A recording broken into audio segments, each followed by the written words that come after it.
বাপ ছেলের মুখ দেখাদেখি নেই। আয়ুষের জন্মদিনেও ভুল বুঝবে ঋদ্ধিমান। গঙ্গা কি পারবে তাকে ফিরিয়ে আনতে? গাঁটছড়ার নতুন অধ্যায়ের প্রোমো জমজমাট। স্টার জলসার অন্যতম জনপ্রিয় ধারাবাহিক গাঁটছড়া। দীর্ঘ বছর পেরিয়ে এই ধারাবাহিকের জনপ্রিয়তা এখনও তুঙ্গে। তবে সম্প্রতি ধারাবাহিককে ঘটে গেছে বড়সড় রদবদল। ধারাবাহিকের নায়িকা খড়ি অর্থাৎ সোলাঙ্কি রায় বিদায় নিয়েছেন ধারাবাহিকের থেকে। তার ফেরার সম্ভাবনা প্রায় নেই বললেই চলে। এদিকে তাকে ছাড়া গল্প এগিয়ে গিয়েছে 20 বছর। স্বাভাবিকভাবেই চরিত্রে বদল এসেছে।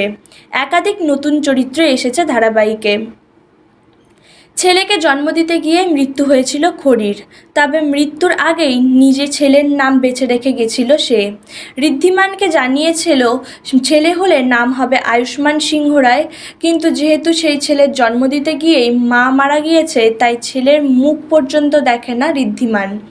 ভালো করে কথা বলা তো দূর, সামান্য কথাটুকুও বলে না সে।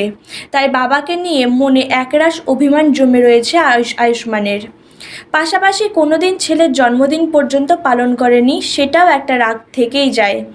যদিও পরিবারের বাকি সদস্যরা, বিশেষ করে খড়ির দিদির দ্যুতি আয়ুষ্মানকে চোখে হারায়। তাই এবার মাসিরা মিলেই ঠিক করে প্রথম আয়ুষ্মানের জন্মদিন পালন করা হবে। বুঝিয়ে দেওয়া হবে এই পরিবারের জন্য সে ঠিক কতটা স্পেশাল। এর মাঝেই সামনে এসেছে ধারাবাহিকের প্রোমো, যেখানে দেখা যাচ্ছে নিজের ছেলের জন্মদিনে হাজির হয়েছে ঋদ্ধিমান, কিন্তু তার ছেলেই নেই।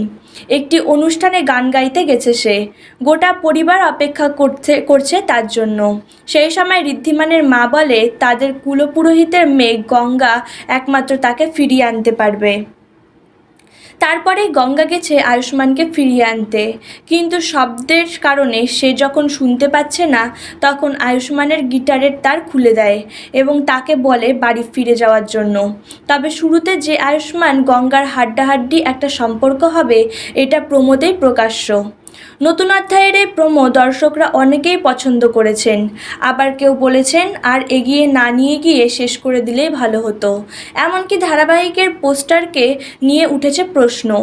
ভিডিওটি ভালো লাগলে লাইক, কমেন্ট, শেয়ার এবং সাবস্ক্রাইব করে দেবেন। ধন্যবাদ।